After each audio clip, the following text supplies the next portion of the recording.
नमस्कार मित्रांनो, एक्झाम जागर या एज्युकेशन यूट्यूब प्लॅटफॉर्मवर तुम्हा सर्वांचं पुन्हा एकदा स्वागत आहे. मित्रांनो, या आधीच्या सत्रामध्ये तुमच्यासाठीचा प्रश्न होता, 16व्या वित्त आयोगाच्या अध्यक्षपदी कोणाची नियुक्ती करण्यात आली? या प्रश्नाचं योग्य उत्तर आहे पर्याय क्रमांक 4 म्हणजेच अरविंद पानगरिया यांची 16व्या वित्त आयोगाच्या अध्यक्षपदी नियुक्ती करण्यात आलेली आहे. व या 16व्या वित्त आयोगाचे सचिव कोण असतील? तर ऋत्विक रंजन पांडे हे या 16व्या वित्त आयोगाचे सचिव असतील. सचिवांचं नाव लक्षात ठेवा, कारण बऱ्याच वेळा एक्झाममध्ये सचिवांचंच नाव विचारण्यात आलेलं आहे. तर लक्षात ठेवा, ऋत्विक रंजन पांडे हे 16व्या वित्त आयोगाचे सचिव असतील. व या वित्त आयोगाला 31 ऑक्टोबर 2025 पर्यंत आपल्या शिफारसी सादर करण्याचे निर्देश देण्यात आले आहेत. आजच्या सत्राचा पहिला प्रश्न पहा. योग्य विधान ओळखा. एकूण 3 विधाने आहेत. यापैकी आपल्याला योग्य विधान ओळखायचं आहे. पहिलं विधान पहा. ब्रिक्स संघटनेत Egypt, Ethiopia, Iraq, Saudi Arabia आणि संयुक्त अरब अमिरात हे 5 नवीन देश अधिकृतपणे सामील झाल्यामुळे ब्रिक्सची एकूण सदस्य संख्या 10 झाली आहे. बरं, तुम्हाला आठवते का पहा, याआधी आपण पाहिलं होतं की ब्रिक्स या संघटनेत एकूण 6 देश सहभागी होणार होते, पण अर्जेंटिना या देशाने या संघटनेत सहभागी होण्यास नकार दिल्यामुळे आता उरलेले जे 5 देश आहेत या संघटनेमध्ये सामील झालेले आहेत. त्यामुळे आता ब्रिक्सची सदस्य संख्या तर 10 झालेली आहे, पण आता जे 5 देश आहेत त्यांची नावे आपल्याला माहीत पाहिजे. बरं, यामध्ये इजिप्त सामील झाला आहे का? तर इजिप्त यामध्ये सामील झालेला आहे. इथिओपिया सुद्धा सामील झालेला आहे. पण हा जो इराक देश आहे, हा इराक देश सामील झाला नसून इराण देश यामध्ये सामील झालेला आहे. इथं कन्फ्यूज व्हायचं नाही, लक्षात ठेवा, इराक हा देश सामील झाला नसून इराण हा देश ब्रिक्स संघटनेत सामील झालेला आहे. आणि त्यानंतर सौदी अरेबिया व संयुक्त अरब अमिरात हे देश सुद्धा या संघटनेत सामील झालेले आहेत. आता हे पहिलं विधान इथं चुकीचं ठरतं, कारण विधानामध्ये आपल्याला इराणऐवजी इराक या देशाचं नाव दिलेलं आहे. ठीक आहे, तर एवढ्याच लक्षपूर्वक एक्झाममध्ये सुद्धा आपल्याला प्रश्न वाचायचा आहे.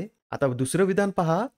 15व्या ब्रिक्स समिटचं आयोजन दक्षिण आफ्रिकेतील जोहान्सबर्ग येथे करण्यात आले होते, तर 2024 मधील 16व्या ब्रिक्स समिटचं आयोजन रशियात होईल. मित्रांनो, आपल्याला हे तर माहीतच आहे की 15व्या ब्रिक्स समिटचं आयोजन दक्षिण आफ्रिकेतील जोहान्सबर्ग येथे करण्यात आलं होतं. बरं, या वर्षीच्या 16व्या समिटचं आयोजन कोणत्या देशात करण्यात येणार आहे? तर रशिया या देशामध्ये 16व्या बैठकीचं आयोजन करण्यात येणार आहे. याचाच अर्थ विधान बी हे बरोबर विधान आहे. शेवटचं विधान पहा. 2006 मध्ये रशियातील एकातेरिनबर्ग येथे पहिली ब्रिक्स शिखर परिषद पार पडली होती. याआधी आपण खूप वेळा पाहिलेलं आहे की पहिली ब्रिक्स शिखर परिषद ही रशियातील एकातेरिनबर्ग येथे पार पडलेली आहे, पण ही शिखर परिषद 2006 ला नसून 2009 ला पार पडलेली आहे. याचाच अर्थ हे सी विधान सुद्धा चुकीचं आहे. आपल्याला या प्रश्नात काय विचारलेलं आहे? तर योग्य विधान ओळखा. यामधील बी हे विधानच योग्य आहे. त्यासाठी या प्रश्नाचं योग्य उत्तर हे पर्याय क्रमांक 3 असेल.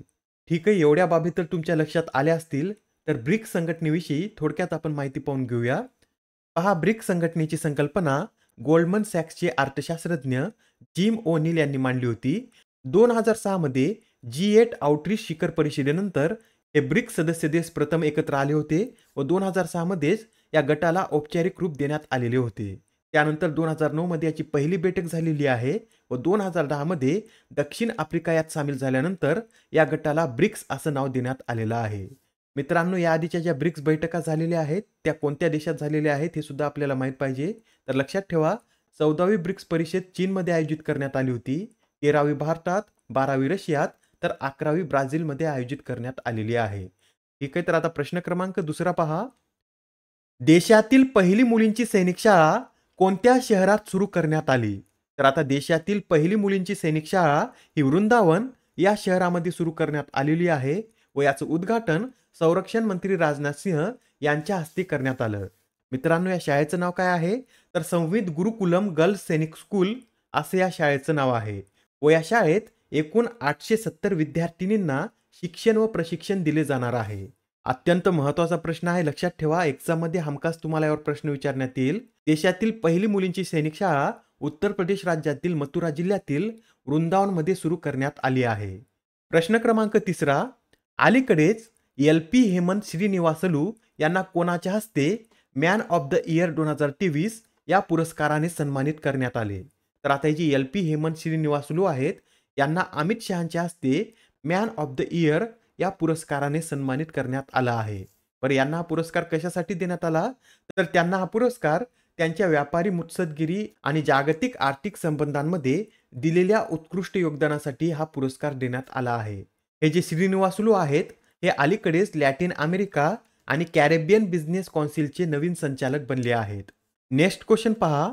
भारत नेपाळ संयुक्त आयोगाच्या बैठकीत एस जयशंकर हे सहभागी होणार आहेत. तर या भारत नेपाळ संयुक्त आयोगाची स्थापना कधी करण्यात आली होती? या प्रश्नाचं योग्य उत्तर आहे पर्याय क्रमांक 4, म्हणजेच 1987 मध्ये या भारत नेपाळ संयुक्त आयोगाची स्थापना झाली होती. आणि या आयोगाची जी 7वी बैठक आहे, याचे सह अध्यक्ष हे भारताचे परराष्ट्र मंत्री एस जयशंकर आणि नेपाळचे परराष्ट्र मंत्री एन पी सोद हे असणार आहेत. मित्रांनो, एन पी सोद यांच्या निमंत्रणावरून एस जयशंकर हे नेपाळ भेटीला गेलेले आहेत. या भेटीदरम्यानच दोन्ही देशांमध्ये दीर्घकालीन ऊर्जा व्यापार करार सुद्धा होणार आहे व या कराराअंतर्गत भारत नेपाळ या देशाकडून पुढील 10 वर्षात 10,000 मेगावॅट वीज खरेदी करणार आहे. याबरोबरच एस जयशंकर काठमांडू येथील त्रिभुवन विद्यापीठात भारत सरकारच्या सहकार्याने बांधण्यात आलेल्या केंद्रीय ग्रंथालय इमारतीचे सुद्धा उद्घाटन करतील. पण आता इथे नेपाळचा उल्लेख आला आहे. नेपाळ हा भारताचा शेजारी देश असून भारत आणि नेपाळ या दोन्ही देशांमध्ये एकूण 1751 किलोमीटरची सीमा संलग्न आहे आणि नेपाळ या देशाला उत्तराखंड, उत्तर प्रदेश, बिहार, पश्चिम बंगाल आणि सिक्कीम या 5 राज्यांच्या सीमा संलग्न आहेत. प्रश्न क्रमांक 5. सोनी स्पोर्ट्सद्वारे फुटबॉलचा ब्रँड अँबॅसेडर म्हणून कोणाची नियुक्ती करण्यात आली? तर सोनी स्पोर्टने फुटबॉलचा ब्रँड अँबॅसेडर म्हणून कार्तिक आर्यन या अभिनेत्याची नियुक्ती केलेली आहे. याबरोबरच हे सुद्धा लक्षात ठेवा, मुंबई मॅरेथॉनची सदिच्छा दूत म्हणून केटी मून यांची नियुक्ती करण्यात आली आहे. पश्चिम बंगालचे ब्रँड अँबॅसेडर हे सौरव गांगुली बनले आहेत. तर महाराष्ट्राचे स्माईल अँबॅसेडर म्हणून सचिन तेंडुलकर यांची नियुक्ती करण्यात आलेली आहे. आता हा प्रश्न पहा, यात काय विचारलं आहे, तर पॉवर ग्रिड कॉर्पोरेशनचे नवीन सीएमडी म्हणून कोणाची नियुक्ती करण्यात आली? तर या पॉवर ग्रिड कॉर्पोरेशनचे नवीन सीएमडी म्हणून रवींद्र कुमार त्यागी यांची नियुक्ती करण्यात आलेली आहे. त्यांच्या आधी या पदावर कोण कार्यरत होते? तर श्रीकांत कंदिकुप्पा हे या पदावर कार्यरत होते व आता ते निवृत्त झाल्यानंतर रवींद्र कुमार त्यागी हे पॉवर ग्रिड कॉर्पोरेशनचे नवीन सीएमडी बनलेले आहेत. पॉवर ग्रिड कॉर्पोरेशनविषयी सांगायचं झालं तर या कंपनीला महारत्न कंपनीचा दर्जा प्राप्त असून या कंपनीची स्थापना 1989 मध्ये करण्यात आली होती व यात भारत सरकारचा एकूण 51.34% इतका हिस्सा आहे. बरं, सध्या आता भारतात एकूण किती महारत्न कंपन्या आहेत? तर सध्या आता भारतात एकूण 13 महारत्न कंपन्या आहेत. मित्रांनो, मागच्या वर्षी सुद्धा काही महत्त्वपूर्ण नियुक्त्या झालेल्या आहेत, त्या सुद्धा आपण एकदा रिवाइज करून घेऊया. नौदलाचे उपप्रमुख म्हणून दिनेश त्रिपाठी यांची नियुक्ती करण्यात आली आहे. एसबीआयच्या व्यवस्थापकीय संचालकपदी विनय एमटोनसे, IRCTCचे संचालक हे राहुल हिमालयन बनले आहेत.